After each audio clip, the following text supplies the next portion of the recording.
Hi all, welcome to the Physiologia Plantarum, Know Your Plant Scientist podcast. I'm your host Manish Tiwari. Today we are interviewing Professor Marisa Otegui. Dr. Otegui serves as a botany and cell and molecular biology professor in the botany department of the University of Wisconsin Madison. She did her PhD at the University of La Plata, Argentina, and a postdoc on plant cell biology at the University of Colorado Boulder. Her research focuses on cell and developmental biology, genomics and proteomics, and her research group is involved in deciphering mechanisms that regulate membrane and protein trafficking and degradation in plants. In the podcast, I will ask a few questions which will be more directed towards the scientific journey. So let's get started. Professor Otegui, what got you interested in doing plant science and what drives you to do research in plant science? I have to say, I was always fascinated by plants since I was very little. I think that I got my first book about botany and flowers and reproduction of plants when I was 8 years old. And so it has never been a time in my life when I was wondering what do I want to do in the future. I was always fascinated by plants. I would say that was love at first sight. That sounds interesting. So moving to my second question, Professor Otegui, if not a plant biologist, what other career option might you have chosen? And I have to think a lot about that question because since I was always so focused and decided from an early age that I wanted to study plants and understand plant biology, I consider if it was more agriculture, more applied plant science, or more basic plant science, but it was always about biology of plants. But thinking about that question, I think that if I were told no to you, you cannot do plant biology, still I would try to be in science. That would be my first choice, and probably I would go into astronomy. It's fascinating. To me, it's fascinating the unknown and trying to explain things that we don't know or we don't even imagine that they exist out there.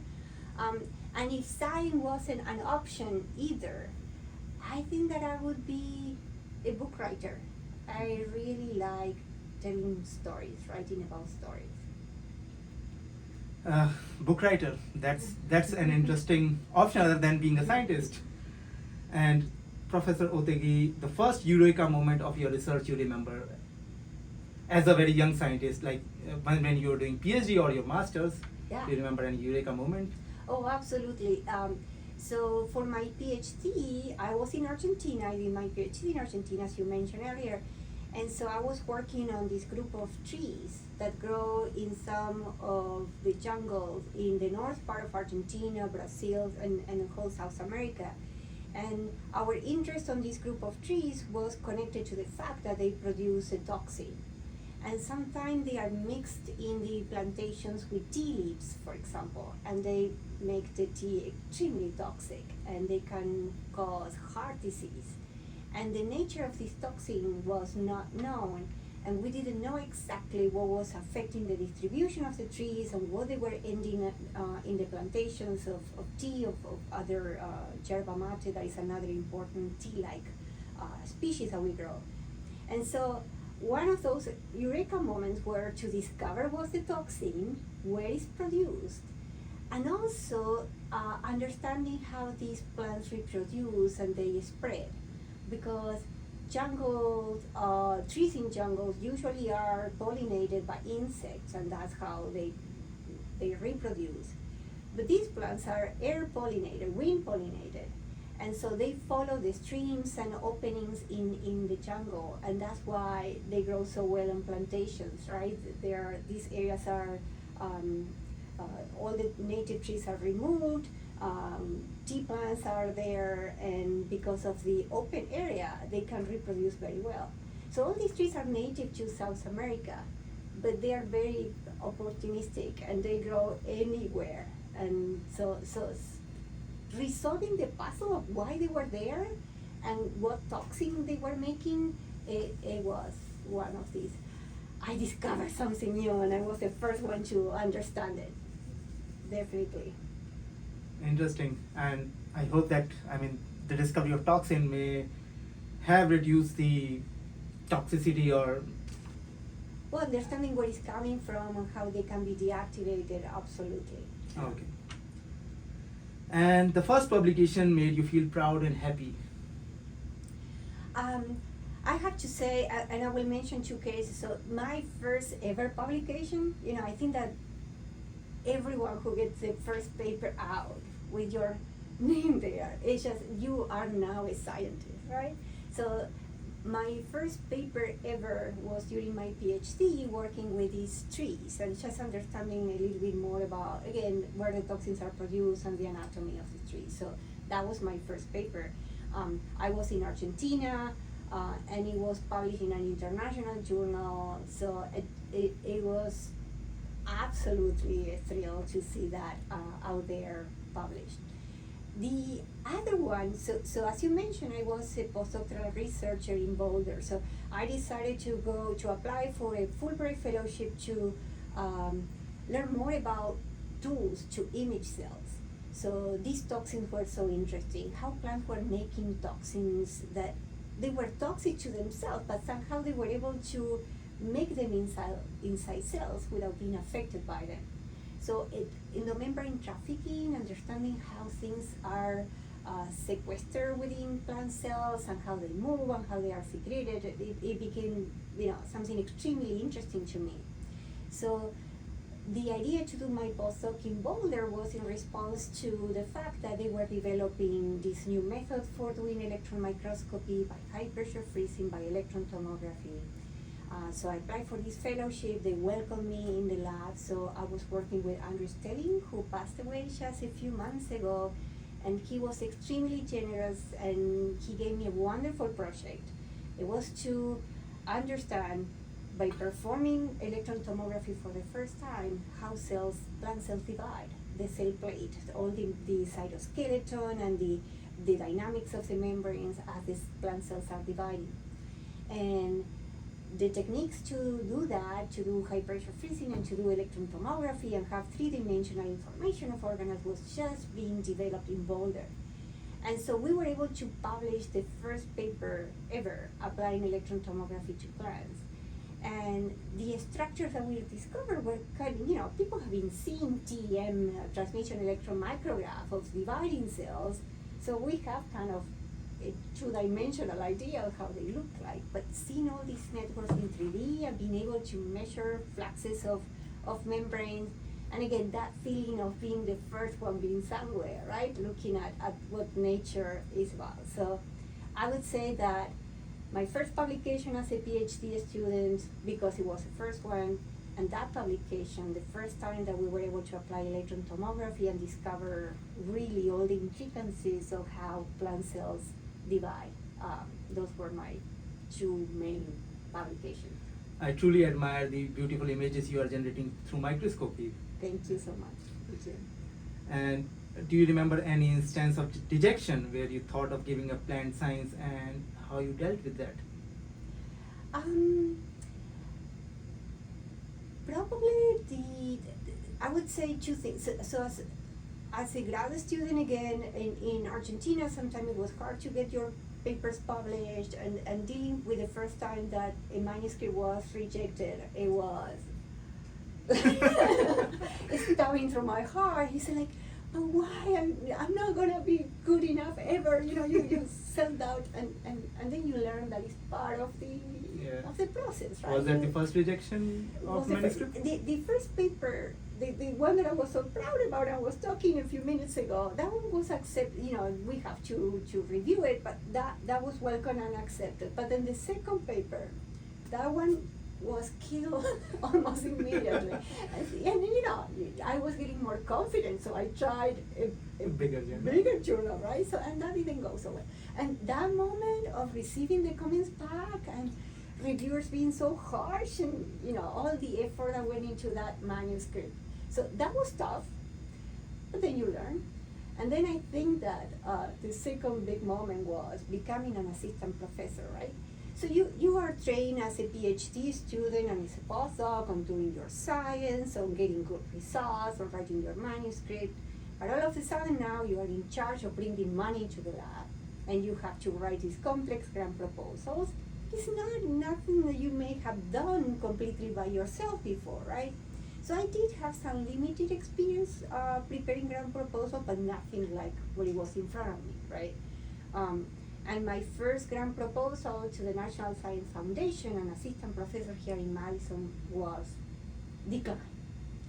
And that was very tough as well. And so the first one and the second one, it took me a third trial to get it funded.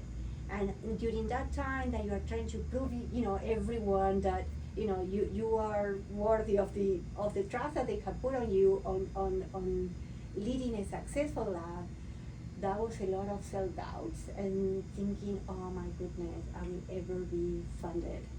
And so that was a very tough time too. And on top of that, I had my first baby during that first year as an assistant professor. So writing those grant proposals was extra tough because I wasn't sleeping that well. So I do remember that time as one of the, harshest periods of my career. But somehow it works. Somehow you find colleagues that help you to understand how the process works. I was very lucky to have good program officers at the National Science Foundation, and then later on at other agencies that I got funding from on how to prepare a specific proposal to the different federal agencies, how to meet their goals as well. And so that's important to communicate with your program officers, with colleagues on campus that have more experience, and just to understand that, it happens to you, it happens to everyone, and you just have to be persistent and willing to learn. So yeah, I would say that those two situations were tough as well. That is kind of an inspiration for the PhD graduate students as well as the budding assistant professors, and they can learn how to deal with situations like these. That we all go through, Yeah. right? You sometimes you think that it's just you feeling miserable and not up to the task, and we all go through that, and it's very human and it's very normal, and Absolutely. you just have to learn and keep on going. Absolutely. So, moving to our next question, Professor Otegui, how difficult was your journey as an immigrant to a scientist in the USA? Yeah, I was just so excited that I was coming and I was going to be learning all these new techniques. So, as I mentioned, I came with a Fulbright fellowship. So, the Fulbright program is great at solving a lot of problems for you in terms of visa, applying for visa, and at least it was at that time, I'm talking about 1998. And so, on that aspect, I felt very well supported. All the logistics about coming to the US. From a personal point of view, I had got married a few months before, and my husband wasn't able to come with me. So for a few months, I was alone here, and anyone who had come from another country know the language and learning, even how to go and shop for the groceries is different, right? And talking on the phone was so difficult because I was very familiar with scientific English, reading a paper, but when you have to talk, you have to communicate in the street, and you want to meet friends, and that part was very tough. As I mentioned, I was in the lab of Andrew Stein in Boulder, and he was a wonderful mentor, and the lab was very, very welcoming. But again, I have to learn a lot of things. It's nothing that I have done before, these type of techniques. I had never done molecular biology or working with mutants, so that was all new, quite intense. And again, one of those moments where you doubt yourself and said, oh my goodness. Again, trying to calm down and know that it's a process, and as soon as you keep on moving forward, slowly but forward, you will get where you want to go. Mm-hmm. So it was tough, but at the same time, I remember those months, or I was 2 years in Boulder. There were some of the happiest years in my life. So it worked very well. So, moving to our last question of the day, how challenging is it to be a mother and a scientist? And what are your tips to women in STEM to deal with this? Although, like, I had to take my daughter to India for a month, and I know this is a very challenging task to handle a baby. So, I would say that it's a big challenge to be a parent, and it's a big challenge to be a scientist. And when you put it together, it's a unique combination. As I mentioned, I have my daughter when I was, within my first 2 years an assistant professor, and my son came before I got tenure. So I have 2 children before going through the tenure process. It's tough, as you know. I wouldn't have it in any other way. I mean, sometimes you feel that you have to make a decision, right? It's either your family or your career. I don't think that I would give away the joy and even the stress it costs to have babies and children. It just makes you a better person all around. And I think that it makes you more balanced researcher as well, because you understand that you have to get things done between 8 and 5, and then you have to go home and be with your children. So it is challenging. I was very lucky to have a very supportive husband that also wasn't afraid to take care of the kids when I wasn't able to be there. So we work as a team, and so when I need to concentrate on something, he's always there for our family. And I don't think that I could have done anything we did, because there were a lot of traveling around and not having family around to support you, right? So when you have a sick kid at home, you don't have a grandma to call, right? Because our family are very far from here. So it was tough. I like to think about my life as a whole. I'm a mother, I'm a friend, I have different interests. I'm a scientist too. And I try to do the best I can, but for the whole thing. So you have to understand that if you have a family, you're not going to be working in the lab until midnight. You should not, right? And so maybe you will end up having fewer papers than a colleague who decides to dedicate their life to that. But you should be proud of your choice. It's your choice, right? And as a whole, you have to think about the accomplishments all across the things that interest you. And so I don't know, I wouldn't have done it in any other way. If I could have had more children, I have, because they're, as a scientist, they brought me a lot of balance and perspective on what is important. And so these rejections of a paper or something, you say, okay, it's terrible. But then you go back home and there are your children laughing and hugging you, and makes you feel everything is relative. And if I have this treasure at home, I shouldn't be so sad about bad news at my work, right? So I think that they're a very important part. Having a life outside the lab is a very important part of any scientific career. the balance between the life and science makes you an amazing person. That's what I feel, and probably Professor Otegui might agree with my comment. So, after this question and answer round, I thank Professor Otegui for providing the Physiologia Plantarum team time and her valuable comments on our questions. Thank you, Professor Otegui. Thank you so much for your time. Thank you.